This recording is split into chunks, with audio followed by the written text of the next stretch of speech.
Hi, welcome to our podcast Be Aussie with Busy. Today we are here to know a little more about Mr. Burzin Nanavatti's journey about Australian immigration. Mr. Burzin Nanavatti, my first question for you is, were you always into immigration business? I've been into the Australian immigration business now since 2003, 2004. Okay. It's been nearly 20 years now, 2 decades. Okay. And what was you were actually into before you joined this business? Well, I started my career as a graphic designer.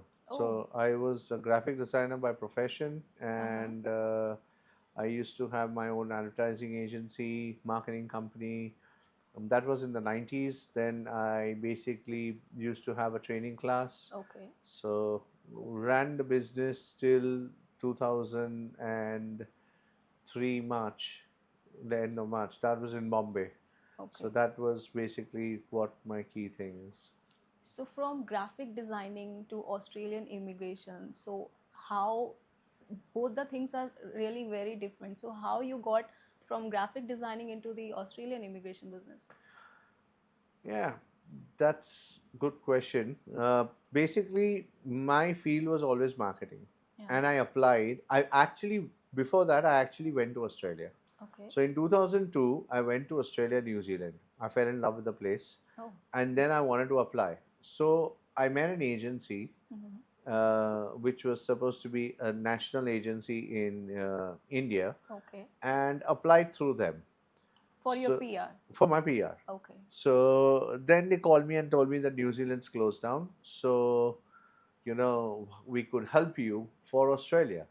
And my partner and I, we were basically running the IT business. Okay. So the graphic Graphic designing designing. and the advertising, and we Hmm. used to also have on-site engineers, and I was also an MCSA. My Okay. partner was an MCSA. He was a Okay. Cisco certified.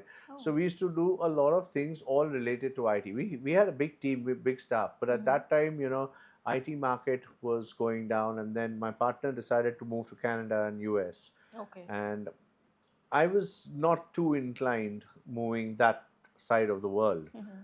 because some of my key family members were working with Qantas, Australian Hmm. Airlines, and they pointed me down Towards under. Australia. Yeah. Yeah, and that is where my interest was, and that is what I wanted to, try and see. So in 2002, 2002, I went down to Australia, New Zealand. I Hmm. loved it. Came back. I wanted to apply.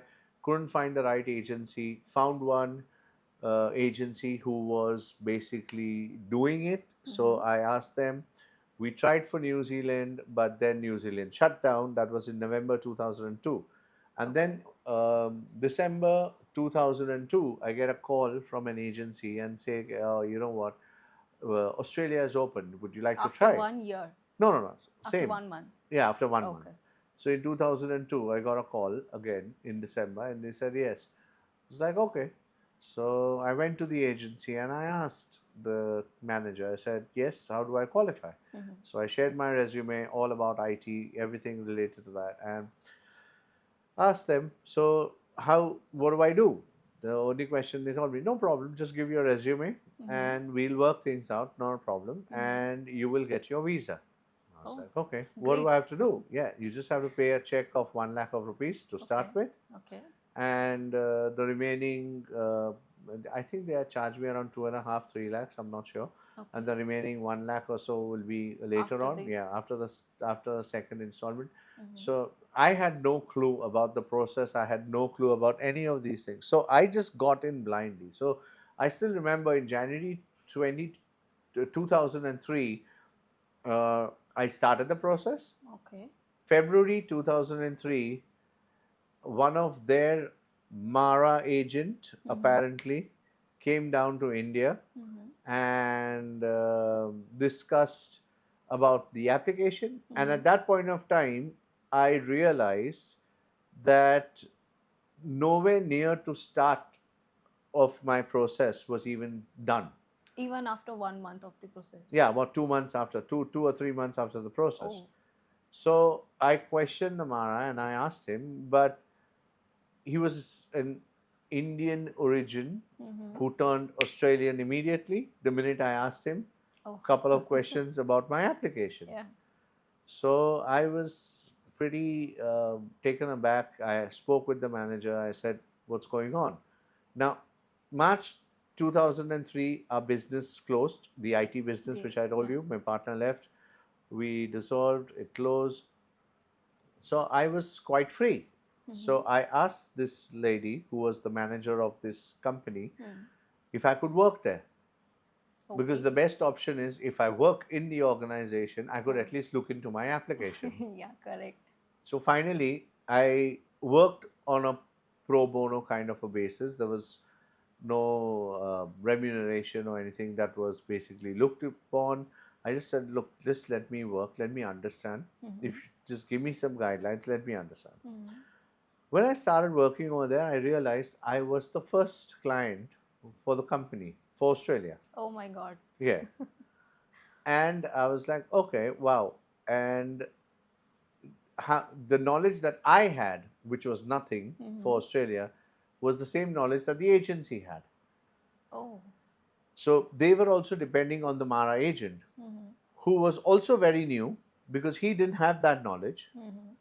And he was relying, I don't know what, on books or what, because at that point of time, when you become a Mara agent, it was very easy. Like people were becoming Mara agents left, right, and center. Everybody was just do a 3 month course, they could become a Mara agent. So Australian PR at that time was very new for everyone, even for the agencies and for the Everyone, Mara everyone, agents. or forget it, India, anywhere across, it was all new. It was all very, very fresh, completely. So there were different laws at that time. So and much easier, much better. Yeah, But I'm sure. when we started, but nobody knew anything. Mhm.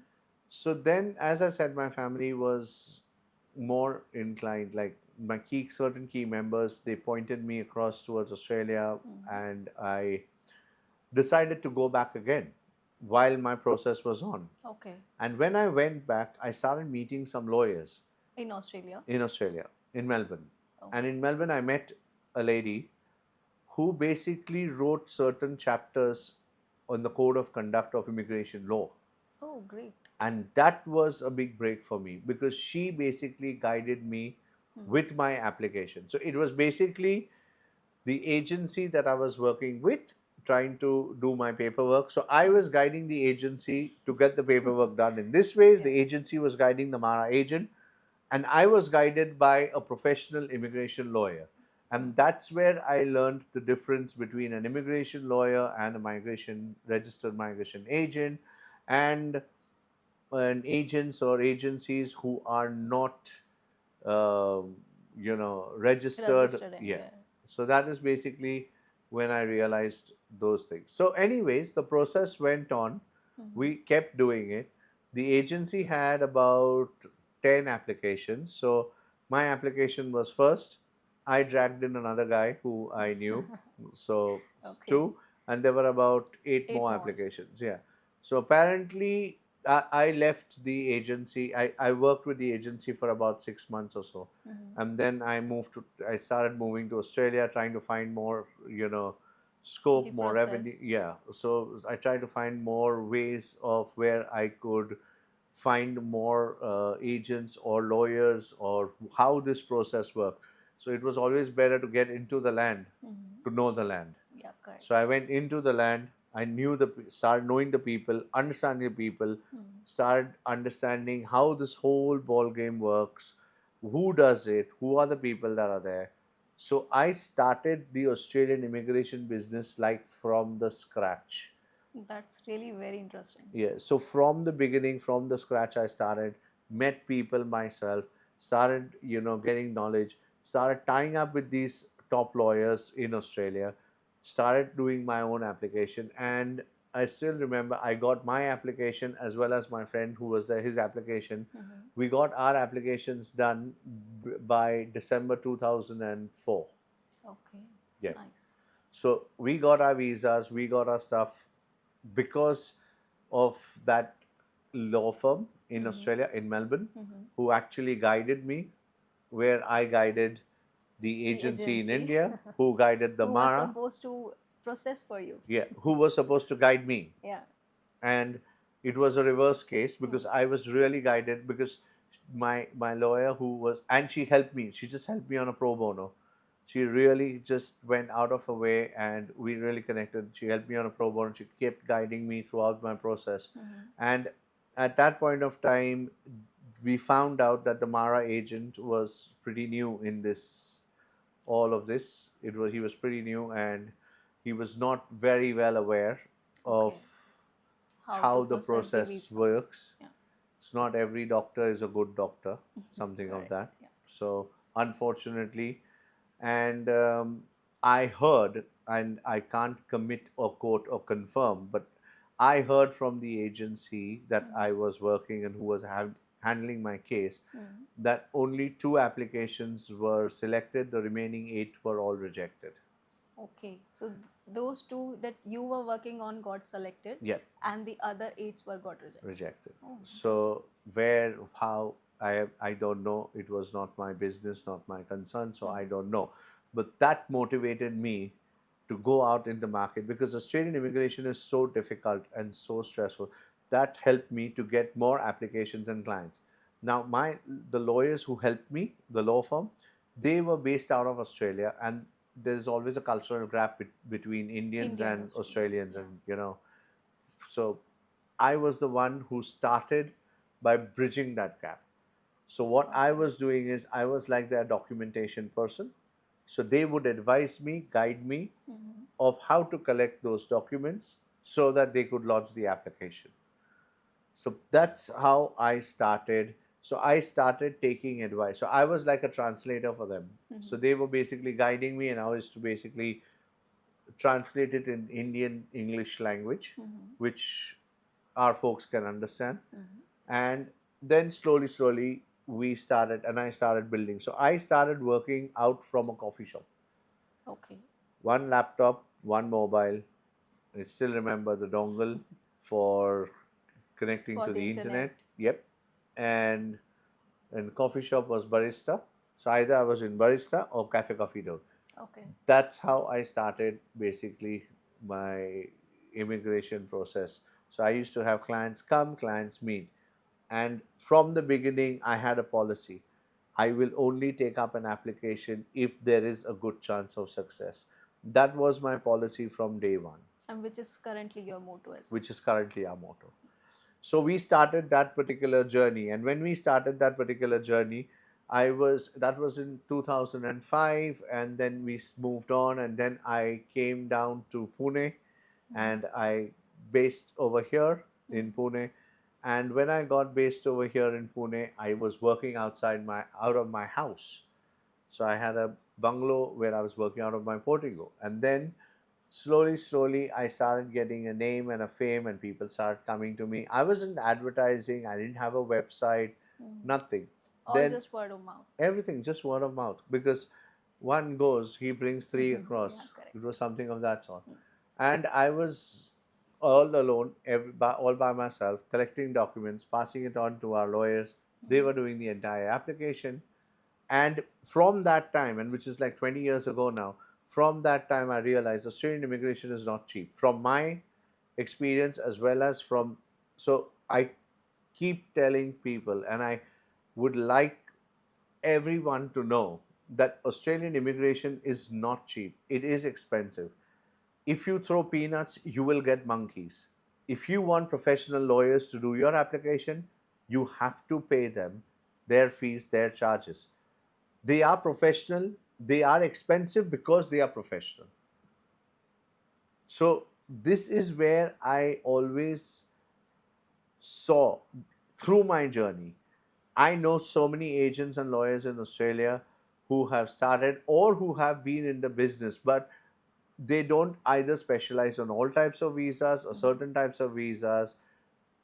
And some people don't have complete knowledge of offshore applications also. So there's a handful of agents and lawyers today who have that kind of knowledge, what we as a firm have. So continuing with my journey, I basically met some people in Pune, and they wanted to basically work with me as like they wanted to hire me as a consultant and work Okay. with me. Okay. So I started working with them and there was some of them, a group which was there in Pune. There was someone who was there in Mumbai, and we started working with them. Okay. And that was basically I think 2007, 2008, and then 2009, my visa was getting, the travel part of my visa was getting expired. Okay. So I moved to Australia, In but 2008. 2009. 2009. Yeah. And at that point of time, I used to, so at that time, it was me as a company, as a proprietorship company. So I didn't have a private limited company or I was just one Single person, person. single Yeah. person. And I was working as joint ventures with people. So I was working as a joint venture with some people in Pune, some people in Mumbai, and I was working as a joint venture with some lawyers in Australia and some lawyers. So I was like a mediator, doing all of Yes. this. So while doing all of that as a mediator, I knew both sides of both Yeah. sides of India the as well as fence. Australia. Correct. And I knew how they would respond. I knew. So I was like a guy who was collecting the documents, preparing the file, making the file as per what the agents or the lawyers want to see. And then in 2008, my lawyers basically actually got bought over by another company in Melbourne, Okay. the ones that I was outsourcing to. Yes. And they basically, the lady who I was dealing with, they resigned or they retired and they moved on. Okay. So after that, I had another migration agent who I was working with, and I was working with him for I think a couple of years also with the immigration lawyers. Okay. So I was giving some cases to him, some cases to them. So I was like outsourcing it that way. Yeah. And in 2009, I moved to Australia with my wife and my child. Okay. And at that point of time, it was too hard for me to monitor things and to see things how it was happening. In What was India. there? Yeah, Yeah. with India, with them. So I decided to move out of the business, and I was always getting an offer from the migration agent that he wanted to take this on. Okay. So I moved out and I asked him to come in and deal directly because we had already done couple of like deals for the last so many years. Yeah. So the trust was there. The the name trust was was there. there, and he was basically already knowing the people in India. So I introduced him and them together, and they basically started dealing with him directly. Okay. So I moved out of the business in 2009 September was the time I basically handed over everything to both parties and I walked out. So even as a consultant, you Even as a consultant. Okay. So I basically wanted to start fresh, get into the game, get into Australia, start seeing Australia. So I basically backed out. That was 2009 September, October. I handed over all the contracts to the company. I gave all the everything. Everything was just handed over to both sides, and I even gave my website or domain, whatever I had at that time, Okay. everything. So there was nothing that was there because there was a non-compete agreement between me and The the other guy. other migration agent. So I handed over everything, told him to deal with the Indian office, And the in Bombay. clients directly. Yeah, clients directly. So that was basic. There were about 400 or some odd clients, and then they started dealing directly through the office, directly with the registered migration agent. Okay. So that was my story till 2009-10. And then I was working as a consultant in Australia, especially for the government and government officials, and I was advising. I started working for green energy. I brought a Kotak group of companies down to Australia, help them set up, help them build a business. I, I did work with Reliance Solar, with a lot of solar panels across into distribution as well as into retail. And then 2014, I was called by the government and they asked me to handle post landing for Indians and Arabs who Mhm. come down from that side of the world. So that's where you entered into this business again. Yes, because that's the time, like I again thought that if I'm getting into post landing services, people ask, oh, are you also doing visas? I want Mhm. my son to come, I want my brother to come, or I want Yeah. my sister to come in, so or my friend to come in. So then that's the time I decided, you know what, this time, as it is my 5 years were over of non-compete, Mhm. so then I decided that yes, at this time, if I do it, I will do it much bigger, and not as a consultant, but as a conglomerate Company. or as Yeah. a company. So I started a company and I got the immigration lawyers, I got registered migration agents. Mhm. So I onboarded them and started working with them. And that's how the journey of FPP started from 2014 onwards. Great. That's a very interesting story, sir. So when you restarted your journey in 2014, so how did you start? What plans of actions you took at that time, and what made you land in Dubai? In 2014, I was also still working as a consultant for a couple of firms in Australia and New Zealand. Mm-hmm. And I was representing them in this side of the world, for India and for UAE or GCC regions, like different firms, not related to migration. So Okay. I started going to Dubai for that. So when I started going to Dubai, I realized that Dubai is a very good market. So when we started at that point of time, what I started doing is that I started having my team to even call up couple of clients who we could meet in Dubai, Okay. take up the cases and come back. Mm-hmm. So we started doing that since August, September 2014. 14. Yeah. And then I spoke with my team and I said, you know what, let's give it one big shot. Let's go for 1 month to Dubai. Hmm. So we had no intentions of going to Setting up a Dubai or business. setting up or nothing. Okay. We had no intentions that we would be where we are at Hmm. this level also. Hmm. I thought it will be just, we'll get couple of 5, 6 Cases applications, and get the process get and get down, visa done. go to Dubai, Yeah. enjoy, see Dubai Mall, Hmm. have fun, cup meal. So we were a team of 4 or 5 people. So we just thought we'll just go across, have fun, come back across, and then, take things as it comes. So we basically planned a one-on-one consultation seminar in 2015 January. Okay. So we flew from 31st of December 2014. Hmm. We flew to Dubai Hmm. and we landed on the first, Hmm. um, because tickets were cheap, New Year. and that time we were quite new Yeah. in getting into all of this. And then 2nd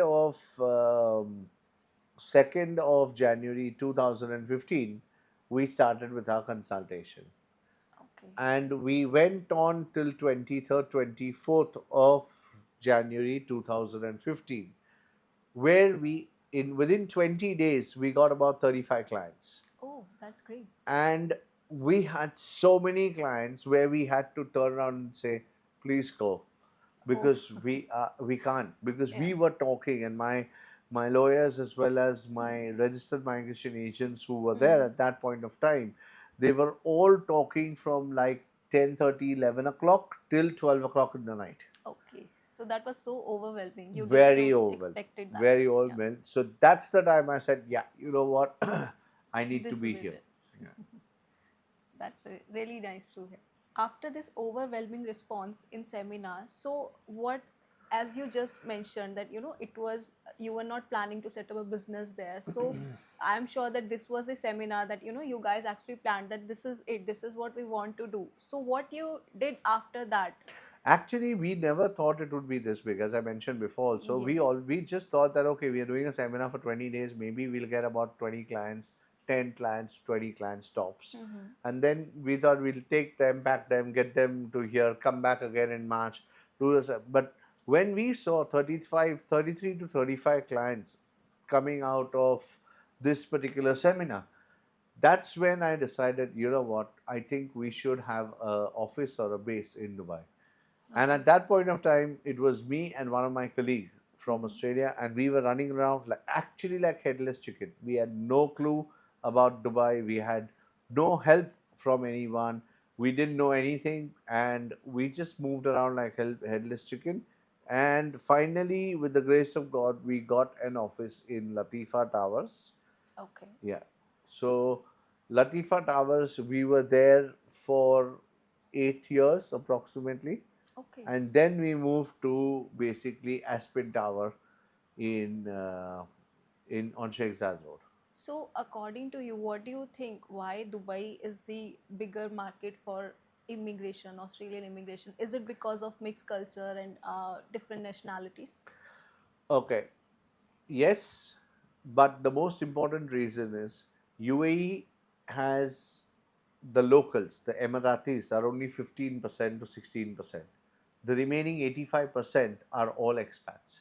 Okay. And all expats that come to UAE in Dubai, they come to live in Dubai for a better lifestyle than their own country, whether it's Arabs, Indians, Pakistanis, Sri Lankans, anybody.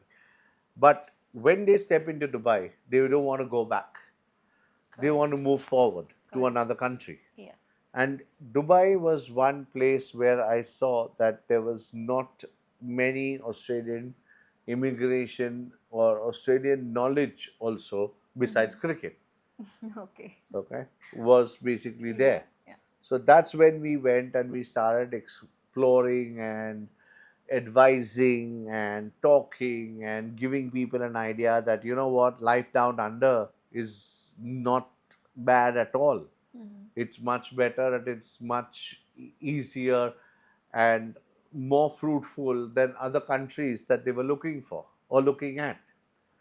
So, did you find any difficulties in at the starting while you were talking to people and telling them about Australia, that this is what Australian life is, and you can also migrate to Australia. So, did you find any difficulty at the beginning?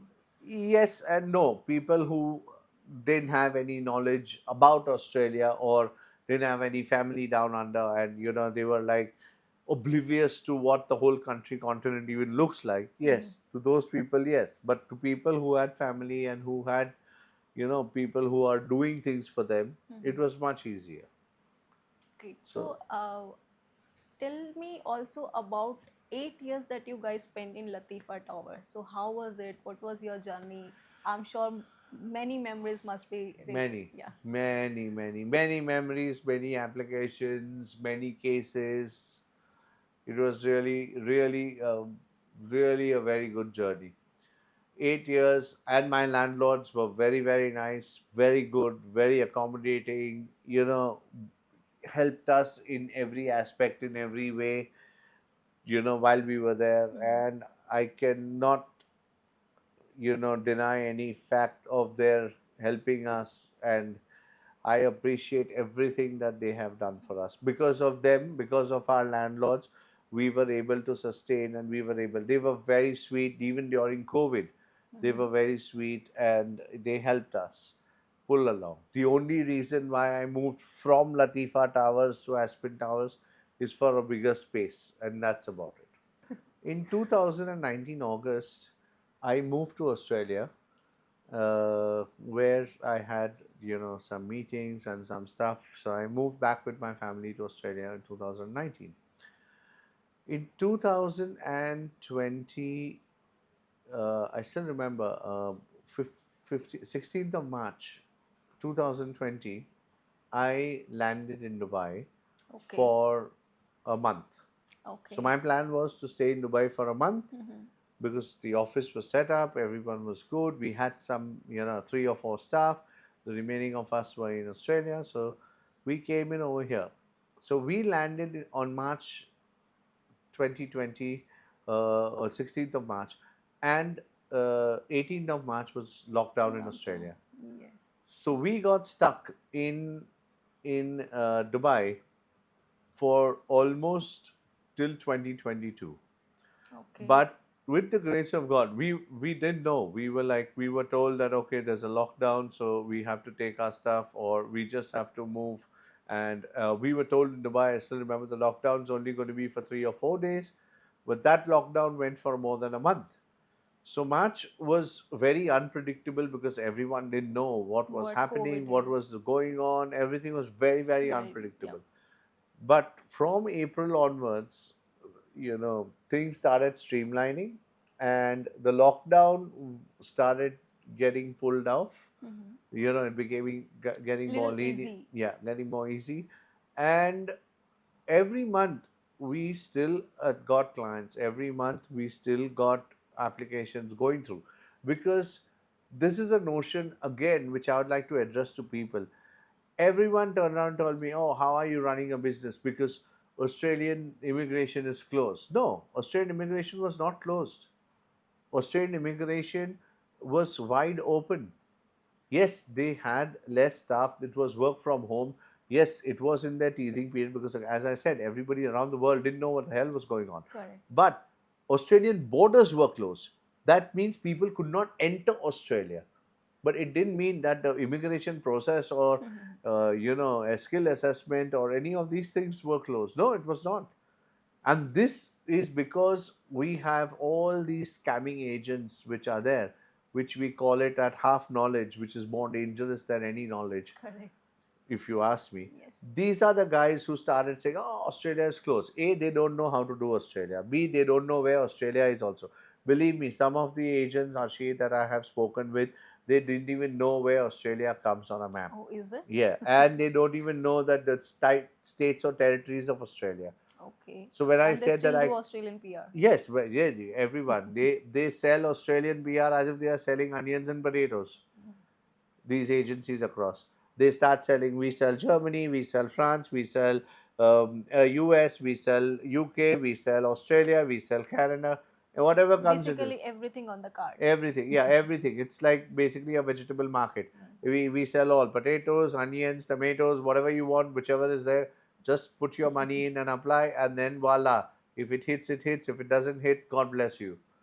We don't do that. We specialize only. So that was my thing from the beginning, that I only wanted to specialize in Australia. So I only specialized in Australia and only kept Australia as our market. So even during COVID, yes, it did very, very well. We were getting a lot of clients, and we also have proof of visas that we have received in 2021 January onwards. Okay. Yeah. So that was again very good. And yes, our government was very strict at that point of time. It was the Morrison government, and he, as well as his advisors, were pretty strict. And yes, they did make some decisions which I don't know, I would not want to comment on, which is political, but according to me, they were not correct. And you know, so till 2022, things were starting to open in 2022 So people who got their visa, they had to wait for 1 year till to migrate to Australia. 2022 till the borders were opened.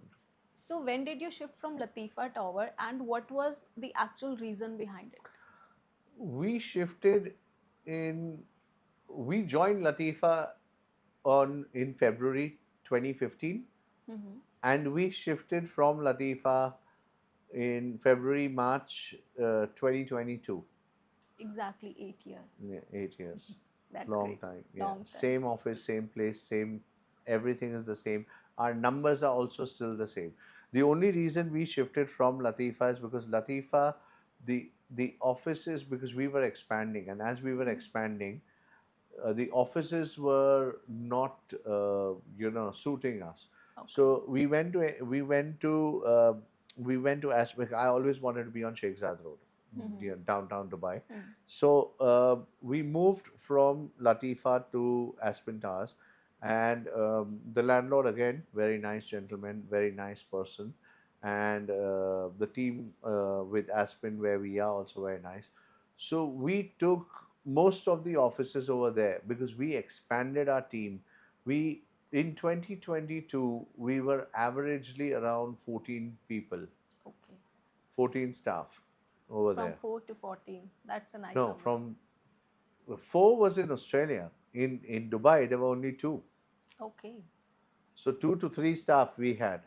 We had one major senior consultant and who was also looking after documentation, and we had 2 admin staff. That's it in Dubai. and there were 4 in Australia. And from that Dubai 3, we built it to 14 staff in 2022 after COVID.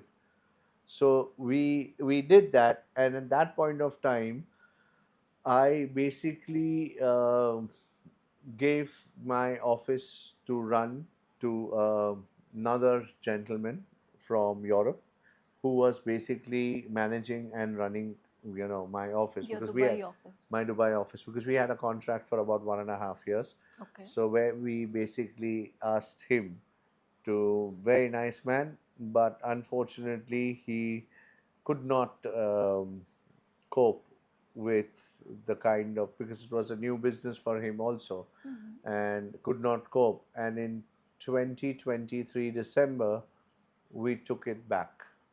Okay. So it was for a span of about 1.5 years, like 18 months. Mhm. About 18 months, the management was different. Mhm. And after 18 months, we took it back again. So now it is under our management. So We for have those started. specific 18 months, were you not a part of FPP at that time? No, FBP is my own business. So FBP was always there. It was the Dubai operations Mhm. for B2C. That the other That, person was yes, that completely the other handling. person was, had taken up. So when you took over Dubai operations in 2023, so what was your feeling? What does that additional burden for you, and what was your reaction and feeling at the time? I wouldn't use the word burden, but yes, I never thought I would wanted to take it back. But unfortunately, as I said, the previous person who was running it couldn't run it, Mm-hmm. and I can't let this go. This is my baby, Yeah, correct.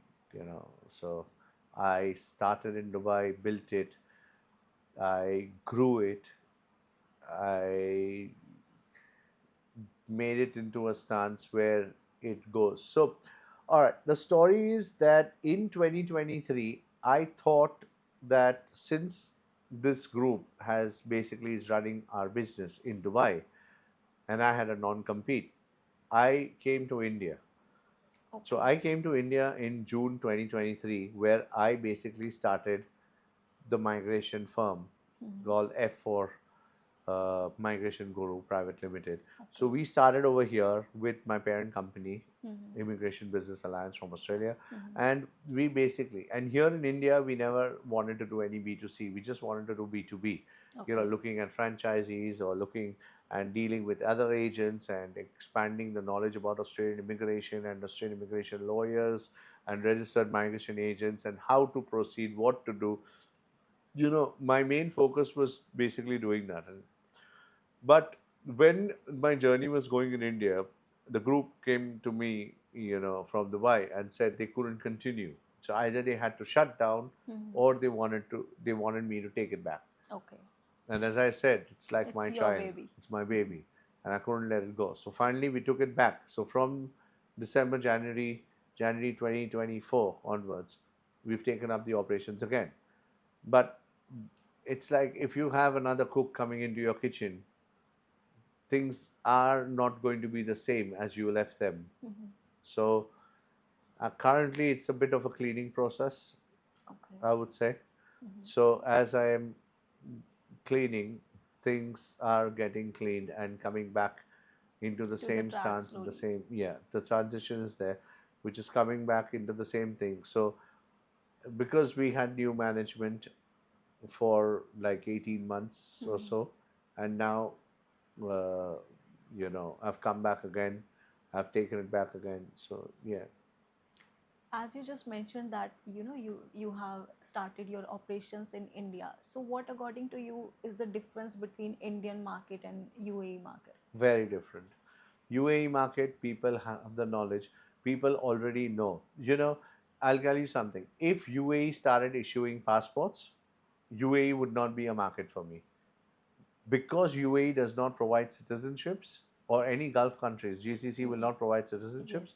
That is the reason people look into UAE market, use it as a springboard, make money, and then want to migrate either to Canada or Australia. Mm-hmm.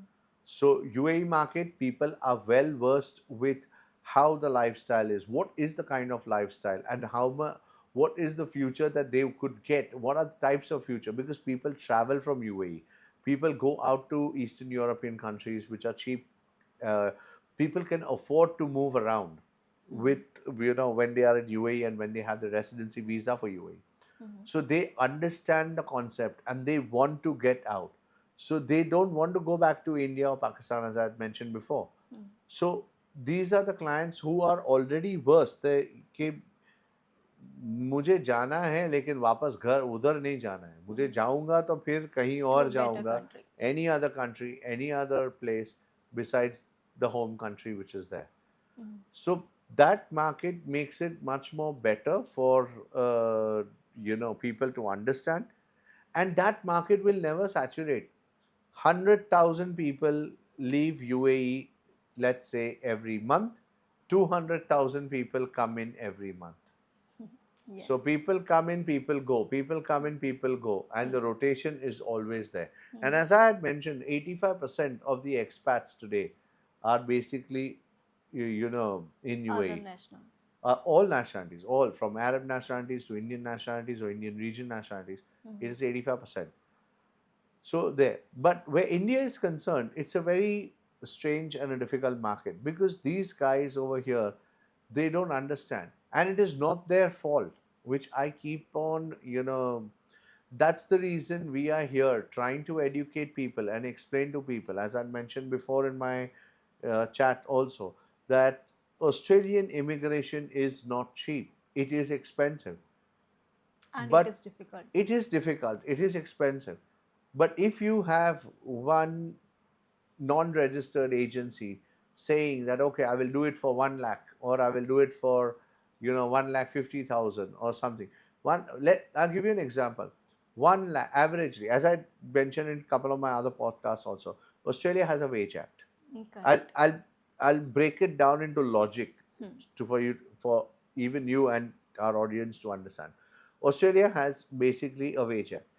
Basic wage act, $23.23 per hour is what you work in McDonald's. Okay. Yes. Now you're talking about a lawyer. A lawyer will take at least $400 or $500 per hour to work on a situation.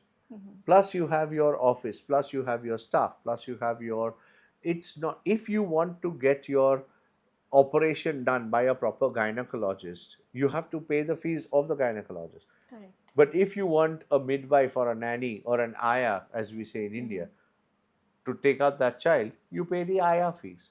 So Correct. this is what I want to let people know, Mhm. that when we do applications, we do it through immigration lawyers Mhm. or we do it through registered migration agents. Mhm. We do not do applications through basically any, you know, person who's not registered or who has not. And these people, the registered migration agents or the immigration lawyers, they are from Australia, live in Australia, and are paid Australian wages.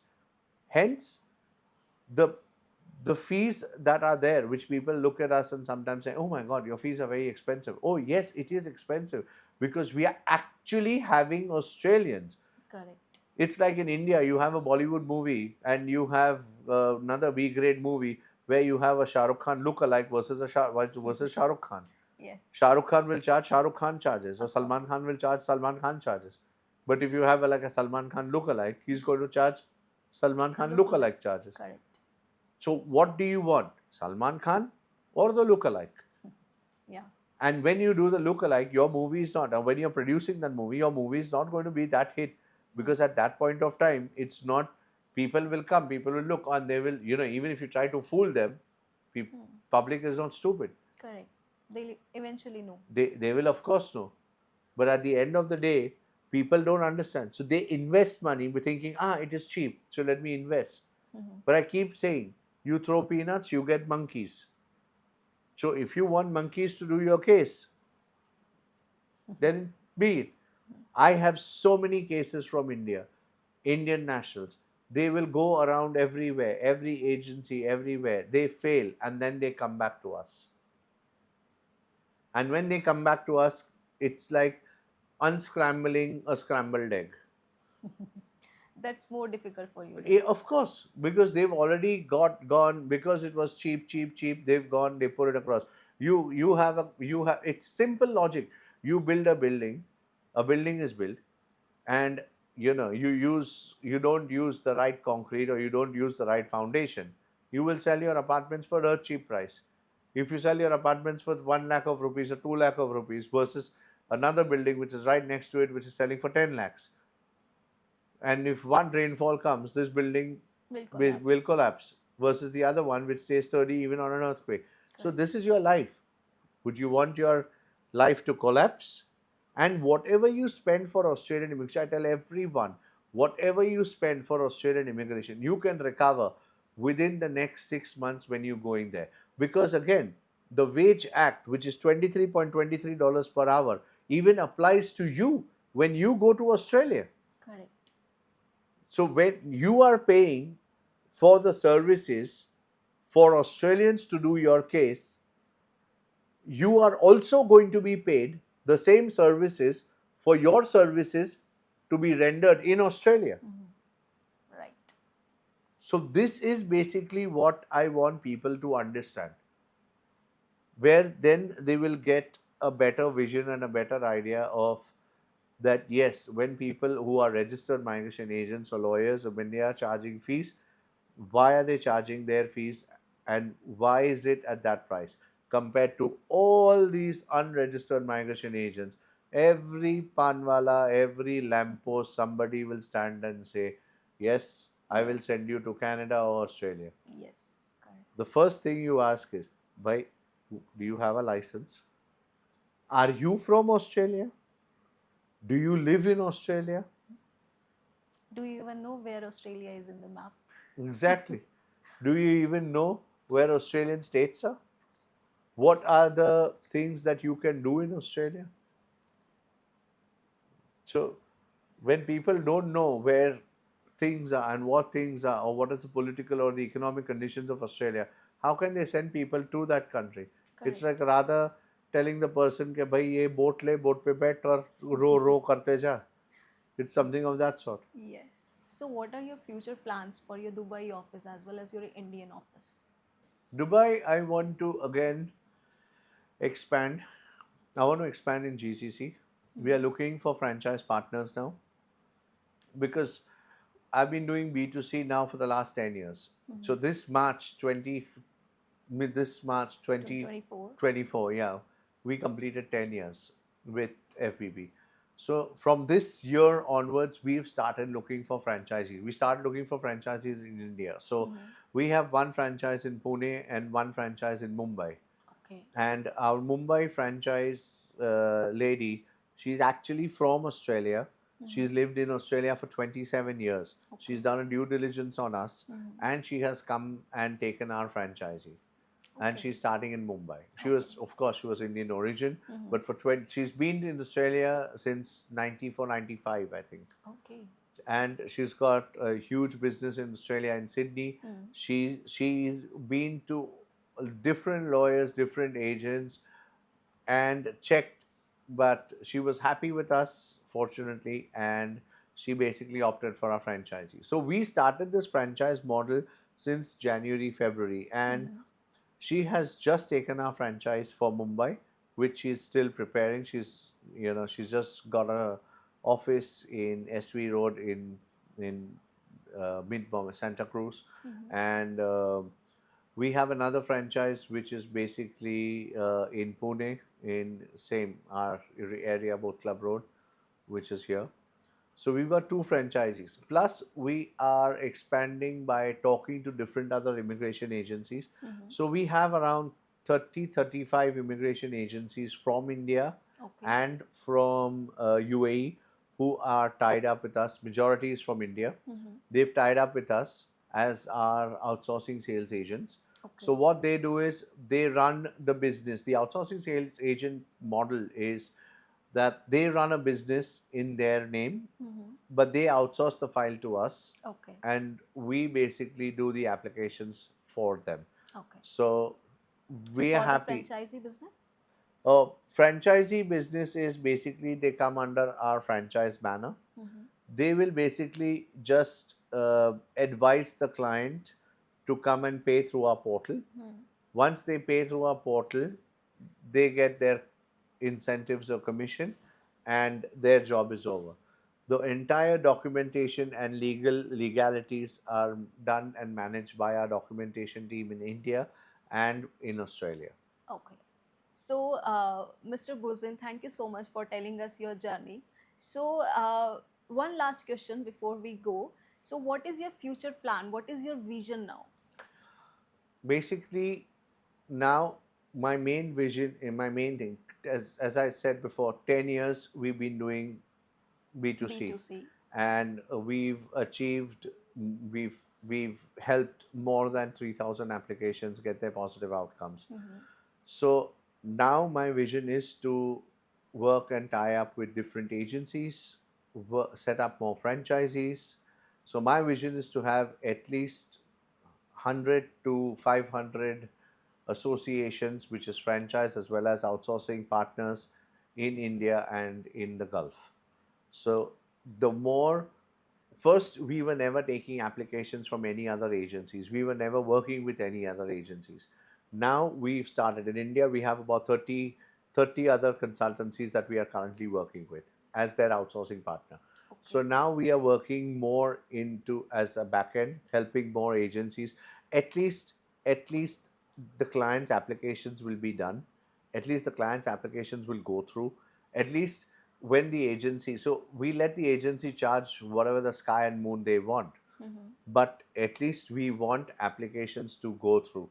We want even the agencies to go through the right channel, because all our applications are lodged only by our Australian immigration lawyer Hmm. or registered migration agents. Okay. Thank you so much, Mr. Burzin. Thank you for tuning in to our podcast, Be Aussie with Busy. We will have more exciting conversation with Mr. Burzin Nanavatti. So, like and subscribe to our channel.